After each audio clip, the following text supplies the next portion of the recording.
Chapitre 1. L'homme qui valait plus que des nations entières. Imaginez un instant un homme si riche que son simple passage dans un pays suffit à détruire son économie pour une décennie entière. Un homme dont la fortune était si colossale qu'aucun milliardaire moderne, pas même Elon Musk ou Jeff Bezos, ne pourrait rivaliser avec lui. Cet homme a réellement existé et son nom résonne encore dans les couloirs de l'histoire, Mansa Musa, l'empereur du Mali. Nous sommes en 1324. Le monde médiéval est dominé par les royaumes européens qui se considèrent comme le centre de la civilisation. Pourtant, au cœur de l'Afrique de l'Ouest, un empire brille d'un éclat que l'Europe ne peut même pas imaginer. L'empire du Mali s'étend sur un territoire plus vaste que l'Europe occidentale elle-même, couvrant ce qui est aujourd'hui le Mali, le Sénégal, la Gambie, la Guinée, la Mauritanie et une partie du Niger et du Burkina Faso. Mansa Musa n'était pas simplement un roi. Il était le maître absolu d'un empire qui contrôlait plus de la moitié de tout l'or mondial. Oui, vous avez bien entendu, plus de 50% de l'or qui circulait dans le monde médiéval provenait de ces mines. Pendant que les rois européens se battaient pour quelques coffres d'or, Mansa Musa en possédait des montagnes entières. Les historiens modernes estiment sa fortune personnelle entre 400 et 600 milliards de dollars en valeur actuelle. Mais cette estimation est probablement très en dessous de la réalité, car comment peut-on vraiment mesurer la richesse d'un homme qui possédait littéralement des montagnes d'or et contrôlait les routes commerciales les plus lucratives du monde médiéval? Mais voici la question que personne ne pose. Comment un seul homme a-t-il pu accumuler une telle richesse? Comment a-t-il pu contrôler un empire si vaste, si puissant, si organisé? La réponse à cette question révèle un secret que l'histoire a longtemps gardé dans l'ombre, un secret si dérangeant que même aujourd'hui, beaucoup préfèrent l'ignorer. En 1324, Mansa Musa entreprend un pèlerinage à la Mecque qui va entrer dans la légende. Ce n'était pas un simple voyage spirituel. C'était une démonstration de puissance sans précédent dans l'histoire humaine. Sa caravane comptait plus de 60 000 personnes. Oui, 60 000. Pour vous donner une idée, c'est plus que la population de nombreuses villes européennes de l'époque. Parmi ces 60 000 personnes, il y avait 12 000 esclaves personnels, chacun portant 4 livres d'or pur. Faites le calcul. Cela représente 48 000 livres d'or, soit environ 21 000 kg d'or transportés uniquement par ses esclaves personnels. Et ce n'était qu'une partie de sa richesse en mouvement. La caravane comprenait également 80 chameaux, chacun portant entre 50 et 300 livres d'or. Des héros vêtus de soie persane marchaient devant lui, annonçant son arrivée. Des soldats en armure brillante assuraient sa protection. Des musiciens jouaient jour et nuit. C'était un spectacle qui dépassait l'imagination. Quand Mansa Musa traversa le Caire, capitale de l'Égypte et l'une des villes les plus riches et les plus sophistiquées du monde à cette époque, quelque chose d'extraordinaire se produisit. Il distribua tellement d'or aux pauvres, aux marchands, aux fonctionnaires et aux religieux que la valeur de l'or s'effondra littéralement. Pendant les 3 mois de son séjour au Caire, Mansa Musa inonda le marché de tellement d'or que le prix du métal précieux chuta de 20 à 25%. Pour vous donner une perspective moderne, c'est comme si quelqu'un arrivait aujourd'hui et dévaluait le dollar américain d'un quart simplement en distribuant de l'argent. L'économie égyptienne mit plus de 10 ans à se remettre de cette hyperinflation. 10 années entières où l'or, la monnaie universelle du monde médiéval, avait perdu sa valeur à cause de la générosité d'un seul homme. Les historiens arabes de l'époque, témoins directs de cet événement, écrivirent avec stupéfaction sur cet empereur noir qui possédait plus d'or que tous les rois du monde réunis.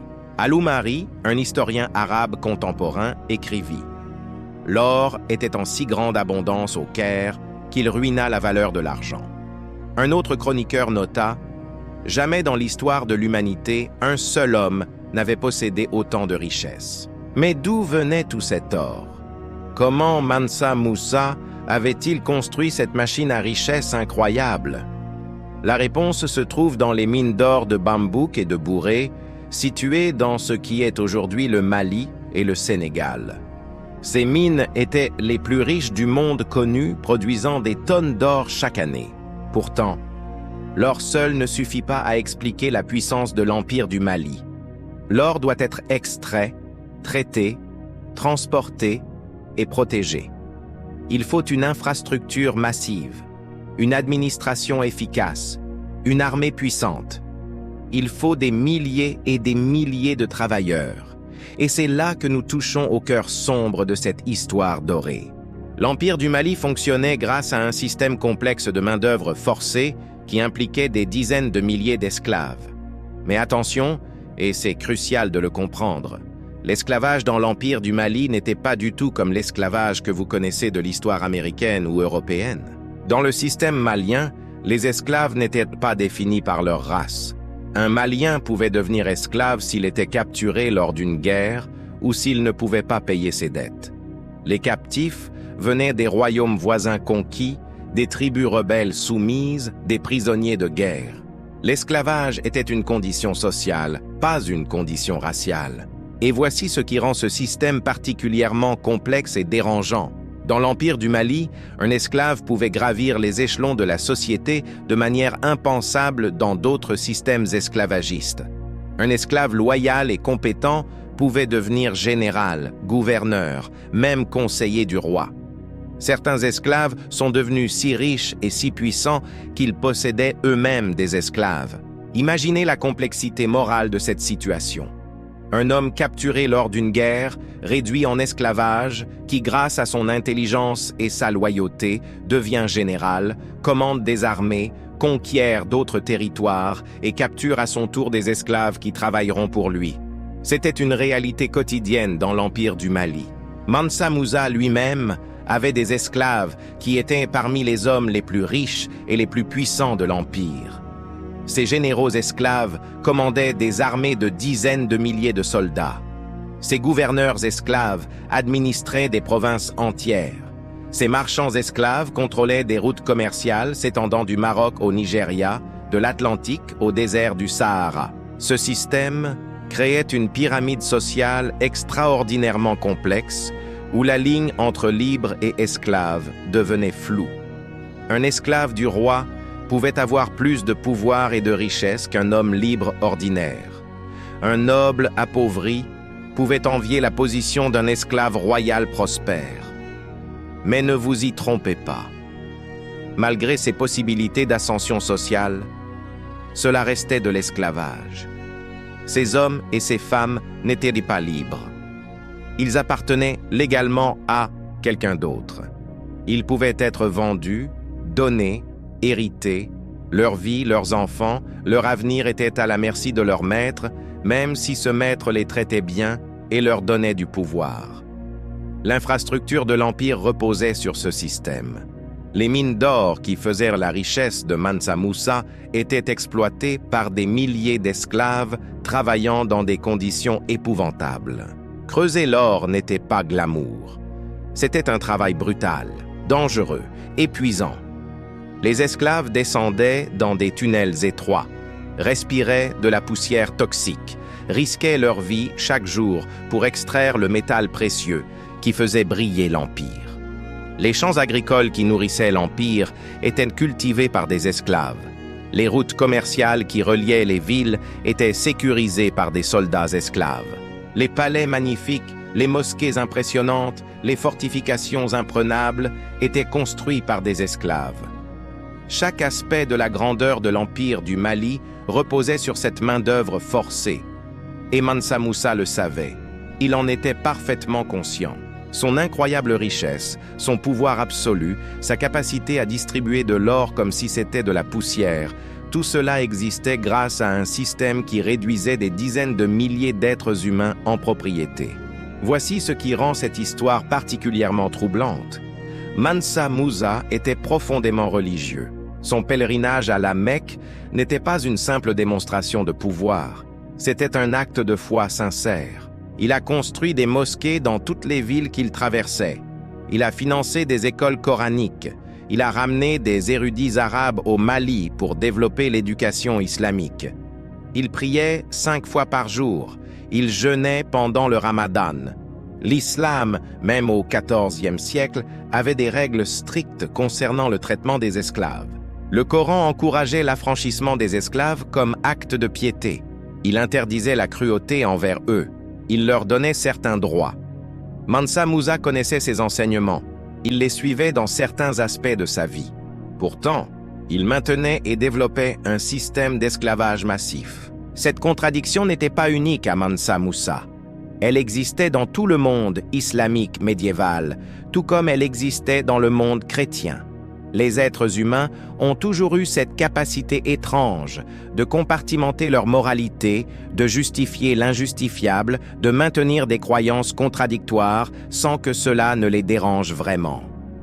Mais revenons à la richesse stupéfiante de Mansa Musa. Lors de son retour de la Mecque, réalisant qu'il avait peut-être été trop généreux et avait déstabilisé l'économie du Caire, il emprunta de l'or auprès de prêteurs égyptiens à des taux d'intérêt élevés pour tenter de stabiliser le marché. Pensez-y. L'homme le plus riche du monde, empruntant de l'or non pas parce qu'il en avait besoin, mais pour réparer les dégâts économiques causés par sa propre générosité. C'est à la fois absurde et révélateur de l'ampleur de sa richesse. Quand il retourna au Mali, sa réputation le précédait. Des ambassadeurs de royaumes lointains venaient demander audience. Des marchands arabes, berbères, européens même, affluaient vers son empire, attirés par les histoires de ses richesses infinies. Tombouctou, sous son règne, devint l'une des villes les plus riches et les plus savantes du monde, rivalisant avec le Caire, Bagdad et Constantinople. Mansa Musa transforma Tombouctou en un centre intellectuel majeur. Il fit construire la célèbre université de Sankoré, qui accueillit jusqu'à 25 000 étudiants. Il fit venir des architectes et des érudits du monde entier. Sous son règne, Tombouctou possédait des centaines de milliers de manuscrits, faisant de la ville l'une des plus grandes bibliothèques du monde médiéval. Mais qui construisit ces bâtiments magnifiques? Qui copia ces manuscrits précieux? Qui entretenait ces structures impressionnantes?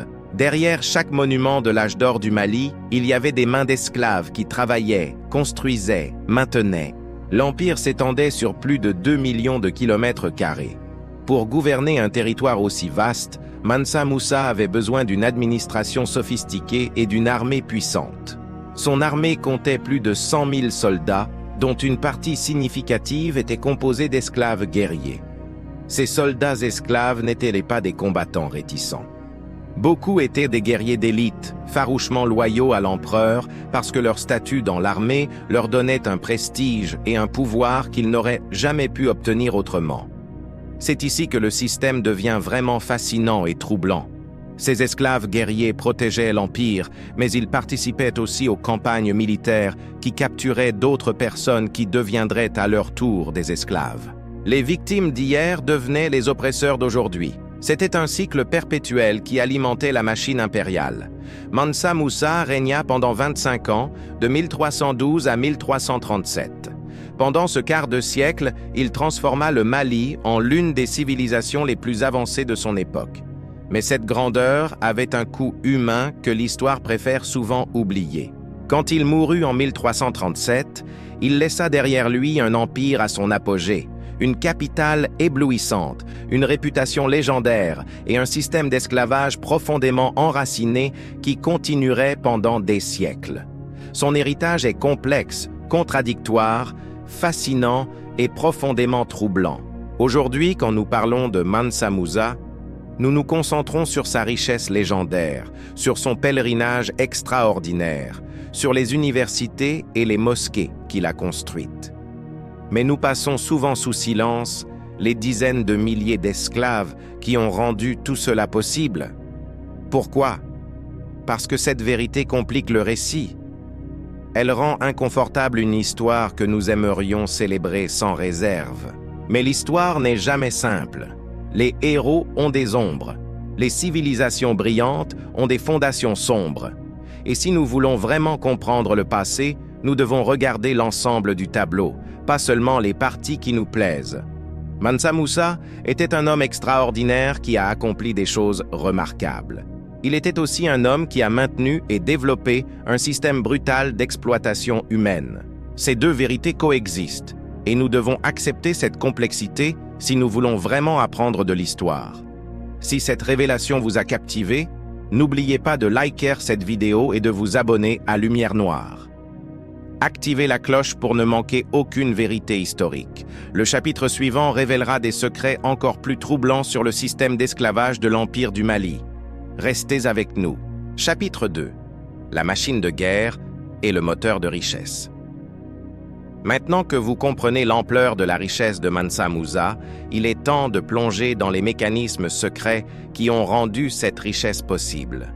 Préparez-vous, car ce que vous allez découvrir va complètement changer votre perception de l'esclavage dans l'Afrique médiévale. L'Empire du Mali n'était pas simplement un royaume riche. C'était une machine parfaitement huilée, une structure complexe où chaque rouage avait sa place, où chaque être humain, libre ou esclave, jouait un rôle précis dans le maintien du pouvoir impérial. Et au cœur de cette machine se trouvaient deux systèmes interconnectés, la machine de guerre et le moteur de richesse. Commençons par la machine de guerre, car c'est elle qui alimentait tout le reste. L'Empire du Mali était en expansion constante. Ce n'était pas par hasard ou par accident. C'était une politique délibérée, calculée, impitoyable. Chaque année, les armées de Mansa Musa partaient en campagne vers les territoires voisins. L'objectif n'était pas seulement de conquérir des terres, c'était de capturer des personnes. Imaginez la scène. Une armée de 20 000 à 30 000 soldats maliens, parfaitement organisés, disciplinés, équipés des meilleures armes de l'époque, marchant vers un royaume voisin plus petit et moins puissant. Ces royaumes n'avaient aucune chance. La supériorité militaire du Mali était écrasante. Quand l'armée malienne conquérait un territoire, elle ne se contentait pas de lever un tribut ou d'imposer l'autorité de Mansa Musa. Elle capturait systématiquement une partie significative de la population. Les jeunes hommes robustes, les femmes en âge de travailler, même les enfants qui pouvaient être formés. Des villages entiers étaient vidés de leur population. Ces captifs étaient ensuite triés avec une efficacité terrifiante. Les plus forts et les plus prometteurs étaient envoyés dans les camps d'entraînement militaire pour devenir des soldats esclaves. Les artisans qualifiés, forgerons, tisserands, potiers, architectes, étaient envoyés dans les villes pour travailler dans leurs métiers respectifs. Les travailleurs ordinaires étaient répartis entre les mines d'or, les champs agricoles et les projets de construction. Et voici ce qui rend ce système particulièrement diabolique dans son efficacité. Les soldats esclaves qui étaient envoyés pour conquérir de nouveaux territoires étaient souvent eux-mêmes d'anciens captifs. Un homme capturé lors d'une campagne il y a 5 ans pouvait maintenant être un guerrier d'élite participant à la capture d'autres personnes qui subiraient le même sort que lui. Ce système créait une loyauté paradoxale mais puissante. Ces soldats esclaves savaient que leur statut, leur pouvoir, leur survie même dépendaient de leur loyauté envers l'empire qui les avait asservis. Ils avaient tout à perdre et rien à gagner en se rebellant. Au contraire, plus ils étaient efficaces dans leur conquête, plus leur position s'améliorait au sein de la hiérarchie militaire. Certains de ces généraux esclaves sont devenus légendaires. Leurs noms ont été perdus dans l'histoire, mais les chroniqueurs arabes qui ont visité le Mali ont écrit sur eux avec un mélange d'admiration et d'horreur. Ils ont décrit des commandants militaires d'une compétence extraordinaire, possédant des richesses considérables, commandant des armées entières, mais qui restaient juridiquement la propriété de Mansa Musa. L'un de ces généraux, dont le nom a été préservé dans les chroniques arabes sous le nom de Sagmandia, commandait une armée de 40 000 hommes. Il possédait plusieurs palais, des centaines d'esclaves personnels, des troupeaux de bétail, des mines d'or. Il était plus riche que la plupart des rois de royaumes voisins. Pourtant, légalement, il n'était pas un homme libre. Il appartenait à Mansa Musa. Il pouvait être dépouillé de tout sur un simple ordre de l'empereur. Cette épée de Damoclès constante garantissait une loyauté absolue. Ces généraux esclaves savaient que leur pouvoir n'était pas le leur. Ils leur étaient prêtés, et ils pouvaient être retirés à tout moment. Alors ils servaient avec un dévouement fanatique, prouvant constamment leur valeur, conquérant toujours plus de territoires, capturant toujours plus de personnes. L'armée malienne elle-même était une merveille d'organisation. Elle était divisée en unités spécialisées: cavalerie lourde, infanterie, archers, éclaireurs. Chaque unité avait son propre système de commandement, ses propres traditions, ses propres méthodes d'entraînement.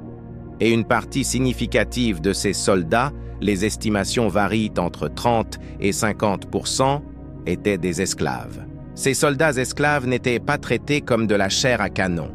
Au contraire, ils recevaient un entraînement intensif, un équipement de qualité, une nourriture adéquate. L'Empire investissait massivement dans leur formation parce qu'ils étaient essentiels à sa survie. Un soldat esclave bien entraîné et bien équipé valait son pesant d'or, littéralement. Et puis il y avait les avantages. Un soldat esclave qui se distinguait au combat pouvait être récompensé. Il pouvait recevoir une part du butin, un meilleur logement, une promotion dans la hiérarchie militaire. Les plus exceptionnels pouvaient même être affranchis, bien que cela restait rare. Cette possibilité lointaine d'amélioration, même si elle ne se matérialisait presque jamais, suffisait à maintenir l'espoir et donc l'obéissance. Mais la machine de guerre n'existait pas seulement pour elle-même. Elle servait un objectif plus large: alimenter le moteur de richesse. Et c'est ici que nous touchons au cœur véritablement sombre de l'Empire du Mali. Le moteur de richesse, c'était le système économique de l'Empire, et il fonctionnait presque entièrement grâce au travail forcé. Au centre de ce système se trouvaient les mines d'or de Bambouk et de Bourré, les sources de la richesse légendaire de Mansa Musa. Ces mines n'étaient pas des opérations primitives. C'étaient des entreprises industrielles à l'échelle médiévale. Des milliers de travailleurs, presque tous des esclaves, y travaillaient simultanément. Les conditions étaient atroces. Les mineurs esclaves descendaient dans des tunnels étroits, souvent instables, creusés à des dizaines de mètres sous terre. Ils travaillaient dans l'obscurité quasi totale, éclairés seulement par des lampes à huile qui consommaient le peu d'oxygène disponible. La chaleur était suffocante. L'air était chargé de poussière toxique qui détruisait les poumons des mineurs. Les accidents étaient fréquents: effondrements, inondations, asphyxie. L'espérance de vie d'un esclave dans les mines d'or était terriblement courte. Certains historiens estiment qu'elle ne dépassait pas 5 à 7 ans après le début du travail dans les mines. Mais l'Empire avait résolu ce problème de la manière la plus cynique possible. Il remplaçait simplement les morts. Les campagnes militaires constantes fournissaient un flux continu de nouveaux captifs. Quand un mineur mourait d'épuisement, de maladie ou d'accident, il était remplacé par un nouveau captif fraîchement arrivé d'une campagne militaire récente. Le système était auto-alimenté et perpétuel. Les chiffres sont difficiles à vérifier avec certitude, mais les estimations des historiens suggèrent qu'entre 20 000 et 40 000 esclaves travaillaient dans les mines d'or à tout moment pendant le règne de Mansa Musa.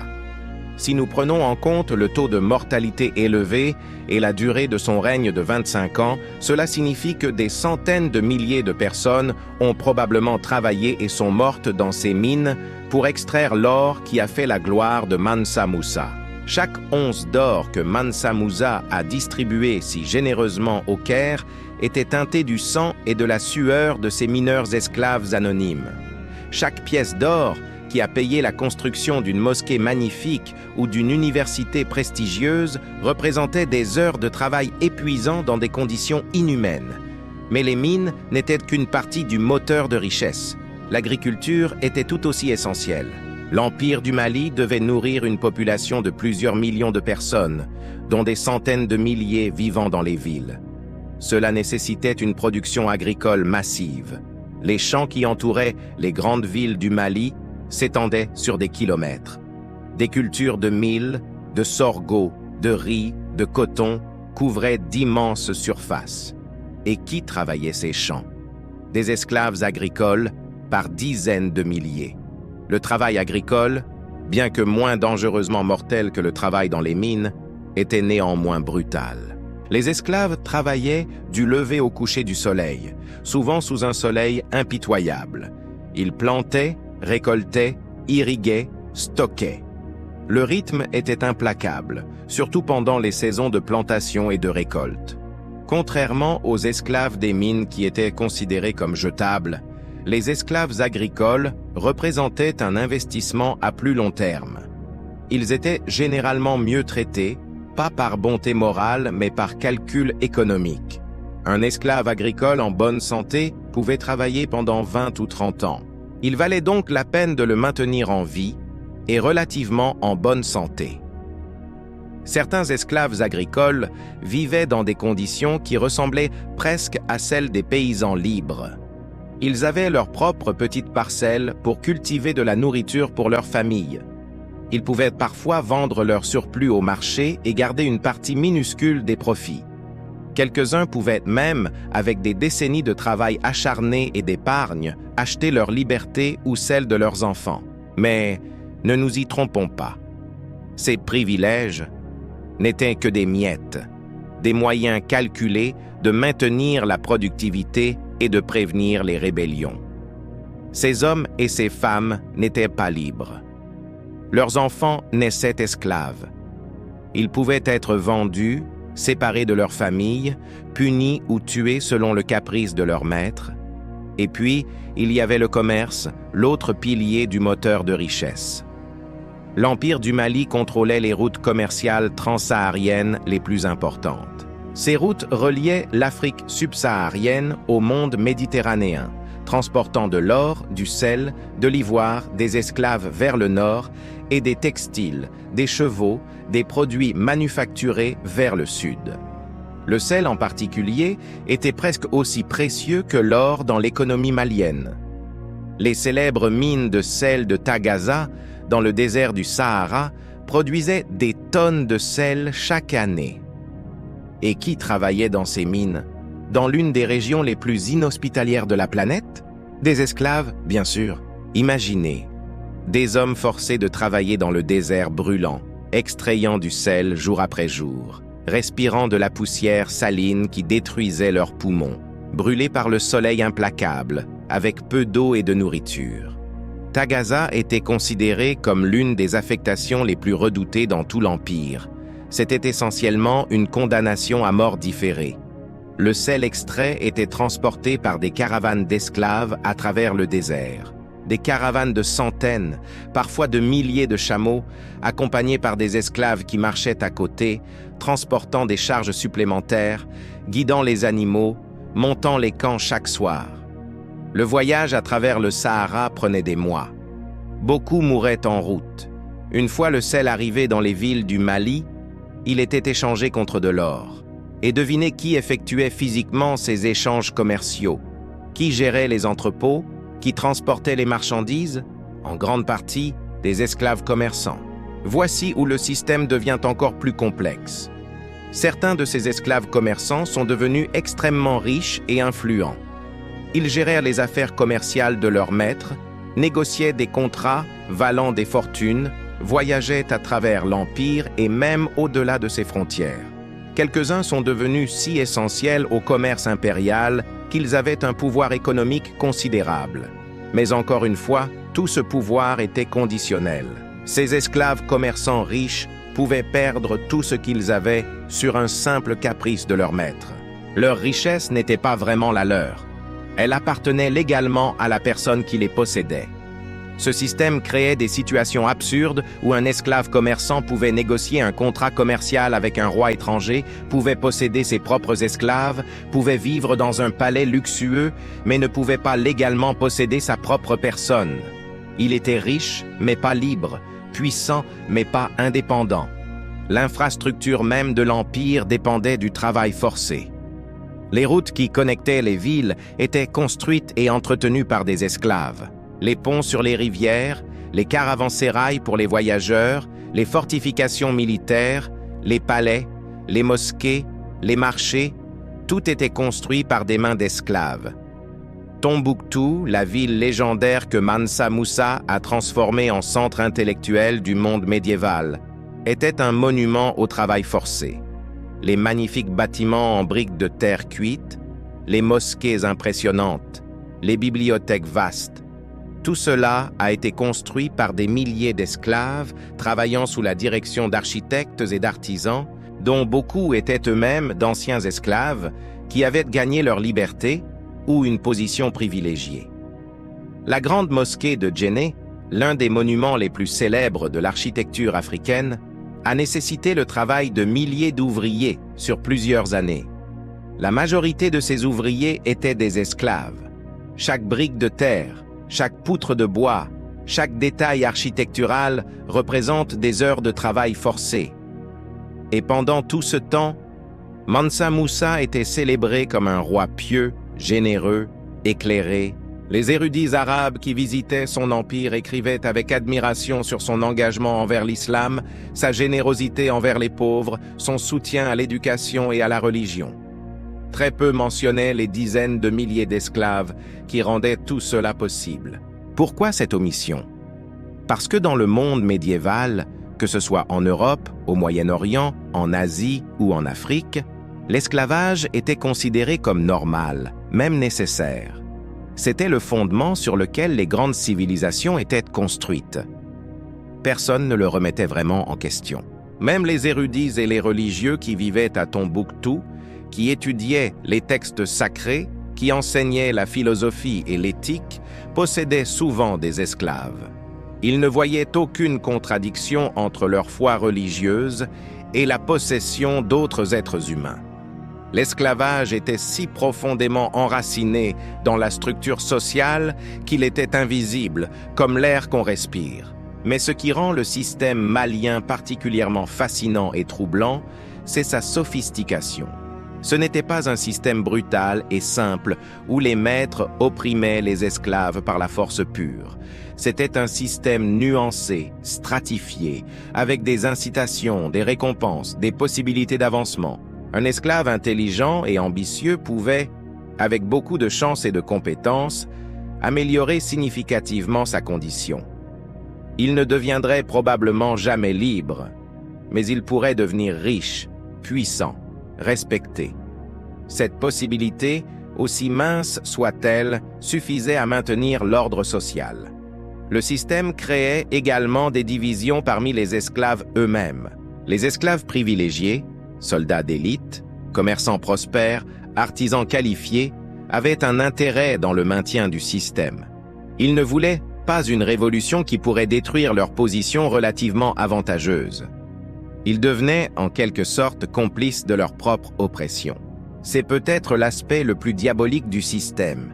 Ils transformaient certaines victimes en gardiens, créant une pyramide d'oppression où chaque niveau opprimait le niveau inférieur tout en étant opprimé par le niveau supérieur. Au sommet se trouvait Mansa Moussa, le maître absolu. En bas se trouvaient les mineurs épuisés mourant dans les tunnels obscurs. Entre les deux, une hiérarchie complexe d'oppression et de privilèges. Cette machine fonctionnait avec une efficacité terrifiante.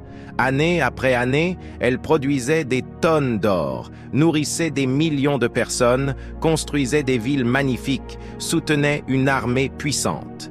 Et année après année, elle consumait des milliers de vies humaines, broyant les faibles, récompensant les forts, maintenant l'ordre par un mélange calculé de terreur et d'opportunité. Mansa Moussa comprenait parfaitement cette machine. Il l'avait héritée de ses prédécesseurs et l'avait perfectionnée. Il savait exactement comment maintenir l'équilibre entre oppression et opportunité, entre terreur et récompense. C'était un administrateur de génie, mais son génie était mis au service d'un système d'exploitation humaine massif. Et voici la question qui devrait nous hanter. Si nous avions vécu à cette époque, aurions-nous vu quelque chose de mal dans ce système, ou l'aurions-nous simplement accepté comme la façon normale dont le monde fonctionnait? Cette pensée est profondément inconfortable, mais elle est essentielle pour comprendre l'histoire et nous-mêmes. Cette révélation vous laisse-t-elle sans voix? Likez cette vidéo si vous commencez à voir l'histoire sous un nouveau jour. Abonnez-vous à Lumière Noire pour continuer ce voyage troublant dans les secrets de l'histoire. Le prochain chapitre révélera pourquoi ces vérités ont été cachées pendant des siècles. Ne partez pas maintenant. Réessayez. Chapitre 3. Le grand silence. Pourquoi l'histoire a caché cette vérité? Nous arrivons maintenant à la question la plus dérangeante de toute cette histoire. Pourquoi ces vérités ont-elles été cachées, ignorées, minimisées pendant des siècles? Pourquoi, quand nous parlons de l'esclavage, pensons-nous immédiatement à l'esclavage transatlantique, mais rarement à l'esclavage dans les empires africains médiévaux? La réponse à cette question révèle autant sur notre époque que sur le passé lui-même. Commençons par une vérité inconfortable. L'histoire n'est jamais objective. Elle est toujours écrite par quelqu'un, pour quelqu'un, avec un objectif particulier. Et l'histoire de l'esclavage en Afrique a été manipulée, déformée et censurée par différents groupes, à différentes époques, pour des raisons différentes mais toutes politiques. La première grande distorsion vient des colonisateurs européens eux-mêmes. Quand les puissances européennes ont commencé à coloniser l'Afrique au XIXe siècle, elles avaient besoin d'une justification morale pour leurs actions. Comment pouvaient-elles justifier la conquête brutale d'un continent entier, le vol de ses ressources, l'oppression de ses peuples? La réponse qu'elles ont trouvée était brillamment cynique. Elles se sont présentées comme des libérateurs venant sauver les Africains de leur propre barbarie, y compris de la pratique de l'esclavage. Les colonisateurs ont fabriqué un récit où l'Afrique précoloniale était un continent plongé dans l'obscurité, la sauvagerie et l'esclavage, et où la colonisation européenne représentait le progrès, la civilisation et la liberté. Ce récit était fondamentalement malhonnête. Oui, l'esclavage existait en Afrique avant la colonisation européenne. Oui, des empires comme celui du Mali avaient des systèmes d'esclavage complexes. Mais les Européens ont exagéré, déformé et généralisé ces pratiques pour justifier leurs propres crimes. Ils ont convenablement oublié de mentionner que c'était eux-mêmes qui avaient créé la plus grande atrocité esclavagiste de l'histoire humaine, la traite transatlantique des esclaves. Entre les 16e et 19e siècles, environ 12 à 15 millions d'Africains ont été capturés, enchaînés et transportés de force vers les Amériques dans des conditions d'une cruauté inimaginable. Des millions sont morts pendant le voyage lui-même, entassés dans les cales des navires négriers comme du bétail. L'esclavage dans l'empire du Mali, aussi brutal et injustifiable qu'il était, n'avait jamais atteint cette échelle industrielle de déshumanisation. Les esclaves maliens avaient certains droits, pouvaient parfois s'élever dans la société, étaient protégés par des coutumes et des lois religieuses. Rien de tel n'existait dans le système esclavagiste des plantations américaines, où les esclaves africains étaient traités comme de pures marchandises, sans aucun droit, sans aucune humanité reconnue. Mais les colonisateurs européens ont utilisé l'existence de l'esclavage africain précolonial pour détourner l'attention de leurs propres crimes. « Regardez, disait-il, les Africains eux-mêmes pratiquaient l'esclavage. Nous ne faisons que participer à un système qui existait déjà. En fait, nous l'améliorons en apportant la civilisation chrétienne. » C'était un mensonge flagrant, mais un mensonge efficace. Il a permis aux Européens de coloniser l'Afrique avec une conscience relativement tranquille, se persuadant qu'ils étaient des bienfaiteurs plutôt que des oppresseurs. Cette manipulation historique a eu des conséquences durables.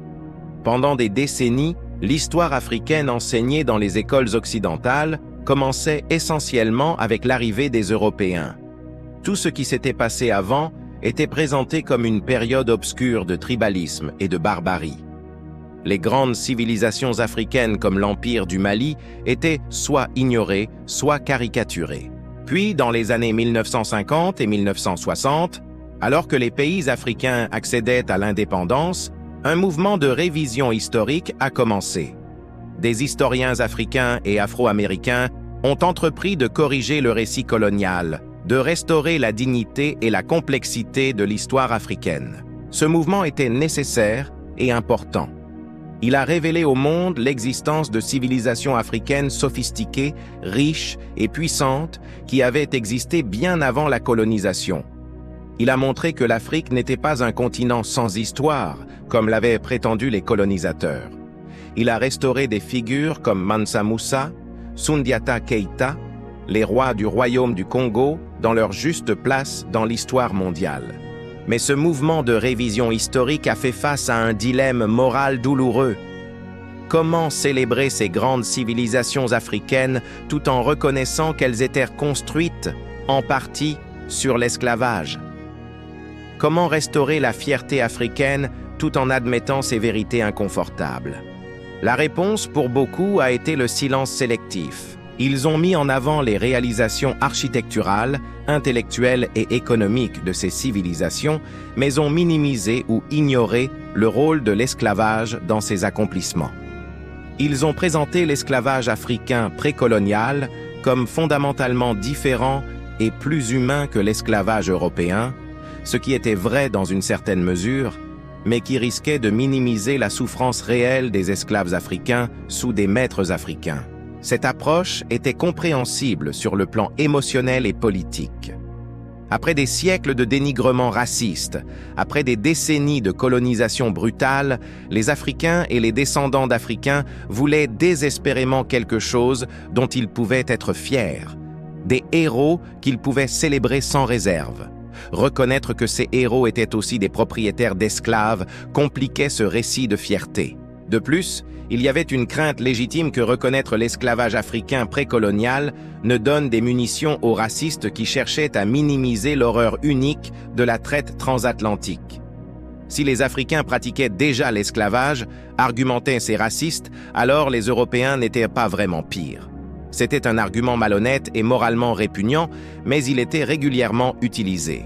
Alors, face à ce dilemme, beaucoup d'historiens et d'éducateurs ont choisi de ne pas trop insister sur l'esclavage dans les empires africains.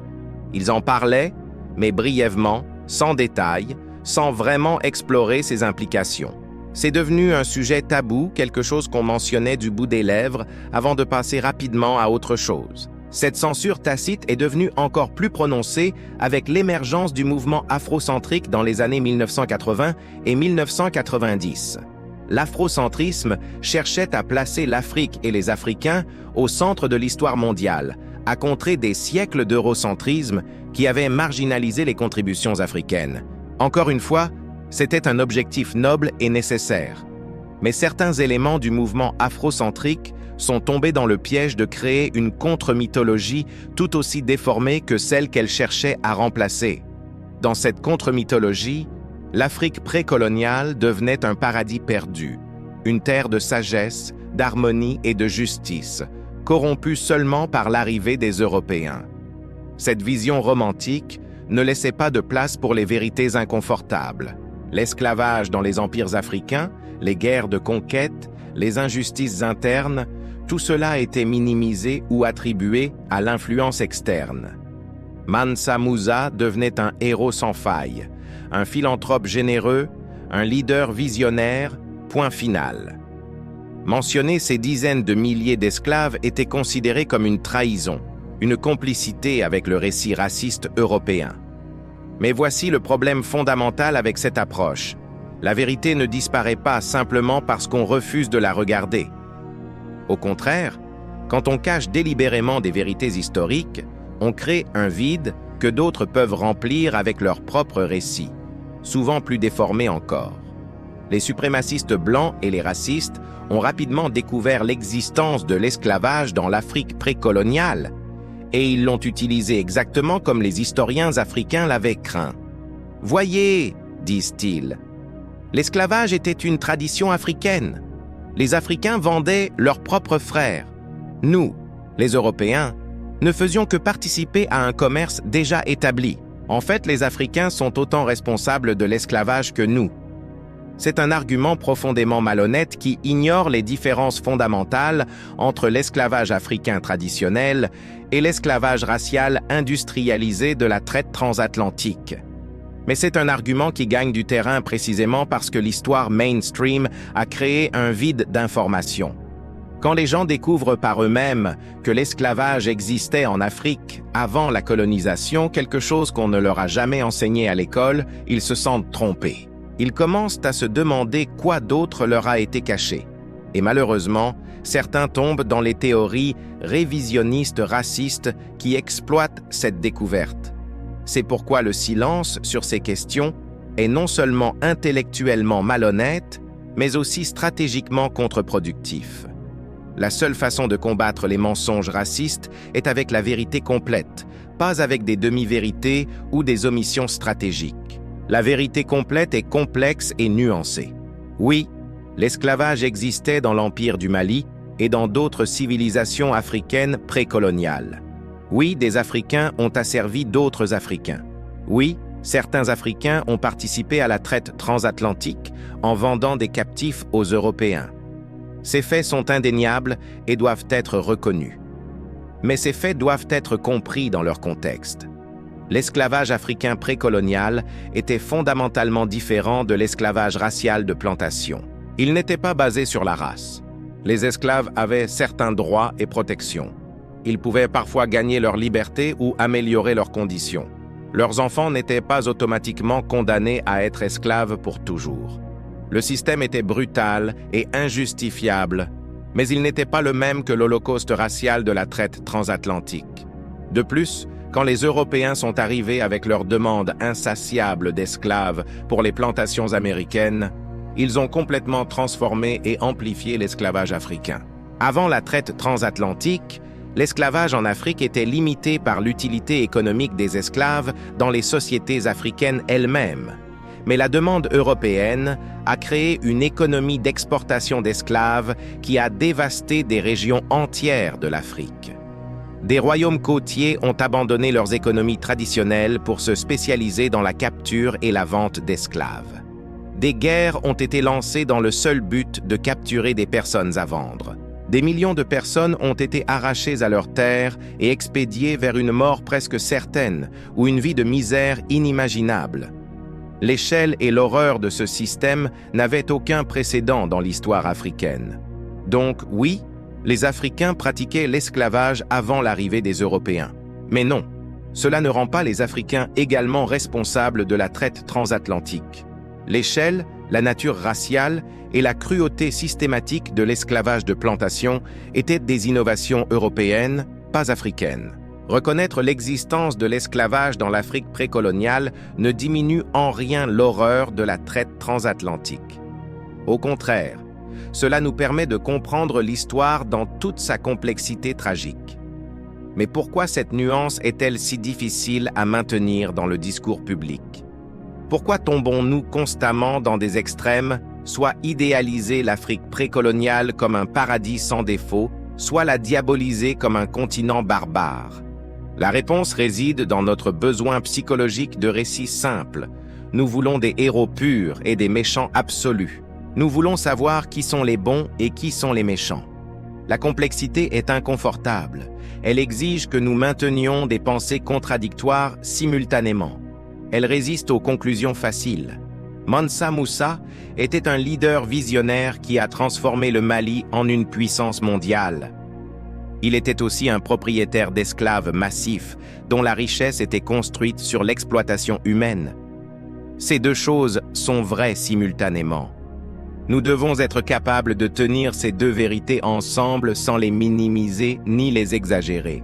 Les universités modernes et les institutions académiques ont commencé à reconnaître cette complexité, mais très lentement et souvent avec réticence. Les manuels scolaires mentionnent maintenant l'esclavage dans les civilisations africaines, mais généralement en passant, sans vraiment explorer le sujet en profondeur. C'est une amélioration par rapport au silence total du passé, mais ce n'est toujours pas suffisant. Il y a aussi une dimension politique moderne à ce silence. Dans un monde où les questions de race, de colonialisme et de justice historique sont extrêmement sensibles et polarisées, parler de l'esclavage africain précolonial est perçu comme dangereux. Les gens craignent que cela ne soit utilisé pour minimiser les réparations, pour justifier le racisme actuel, pour attaquer les mouvements de justice sociale. Ces craintes ne sont pas totalement infondées. Les mauvais acteurs exploitent effectivement ces informations à des fins racistes. Mais la solution n'est pas le silence. La solution est l'éducation complète, nuancée et honnête. Nous devons enseigner que l'esclavage était une institution universelle dans le monde prémoderne, présente dans presque toutes les civilisations, africaines, européennes, asiatiques, américaines. Les Grecs et les Romains avaient des esclaves. Les empires chinois avaient des esclaves. Les civilisations islamiques avaient des esclaves. Les royaumes africains avaient des esclaves. Les empires aztèques et incas avaient des esclaves. Mais nous devons également enseigner que tous les systèmes esclavagistes n'étaient pas identiques. Il y avait des différences cruciales dans la façon dont différentes sociétés pratiquaient et justifiaient l'esclavage. Et l'esclavage racial de plantation développé par les puissances européennes dans les Amériques était unique dans son échelle industrielle, sa cruauté systématique et sa déshumanisation totale, basée sur la race. Nous devons aussi reconnaître l'ironie amère dans le fait que Mansa Moussa, en voyageant vers la Mecque avec ses milliers d'esclaves, passait par l'Égypte, un pays qui était lui-même profondément impliqué dans le commerce d'esclaves, où les sultans mamelouks qui le recevaient étaient eux-mêmes d'anciens esclaves militaires qui avaient pris le pouvoir. L'esclavage était tellement tissé dans le tissu du monde médiéval que même ceux qui en étaient en victime participaient au système quand ils en avaient l'opportunité. Cette reconnaissance ne justifie rien. Elle ne rend pas l'esclavage acceptable. Mais elle nous aide à comprendre que l'esclavage n'était pas une aberration morale de quelque société particulièrement mauvaise.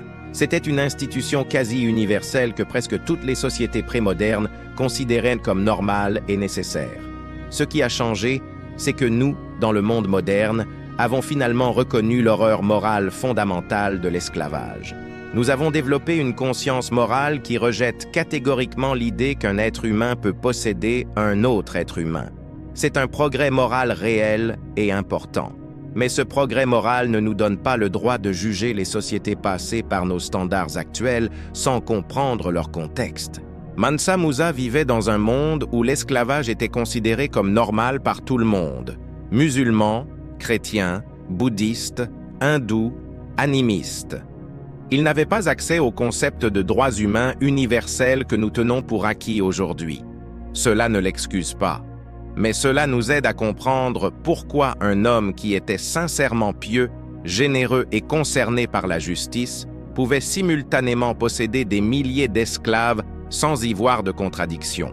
Ce n'était pas de l'hypocrisie consciente, c'était l'aveuglement moral de son époque, une tâche aveugle partagée par presque toute l'humanité prémoderne.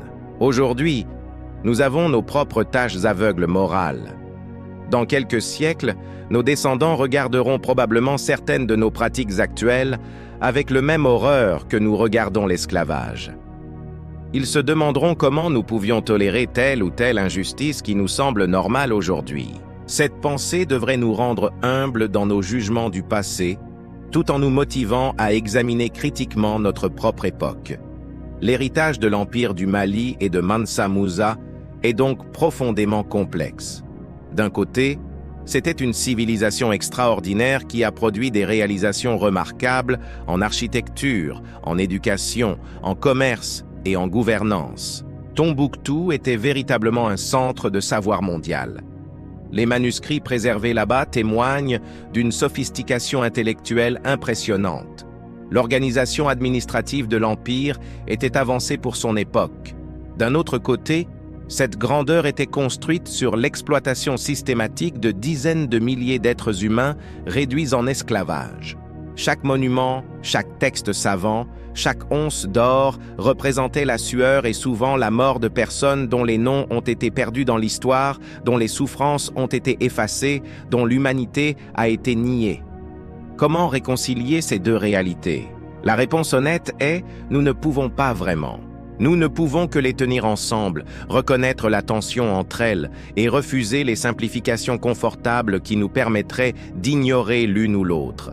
Ce que nous pouvons faire, c'est utiliser cette histoire comme un miroir pour notre propre société. Nous pouvons nous demander quelles injustices systématiques maintenons-nous aujourd'hui tout en nous considérant comme moraux et civilisés? Quelles exploitations acceptons-nous comme normales simplement parce qu'elles sont cachées ou normalisées? Sur le dos de quelle souffrance invisible notre propre prospérité est-elle construite? Ce sont des questions inconfortables, mais ce sont les bonnes questions à poser.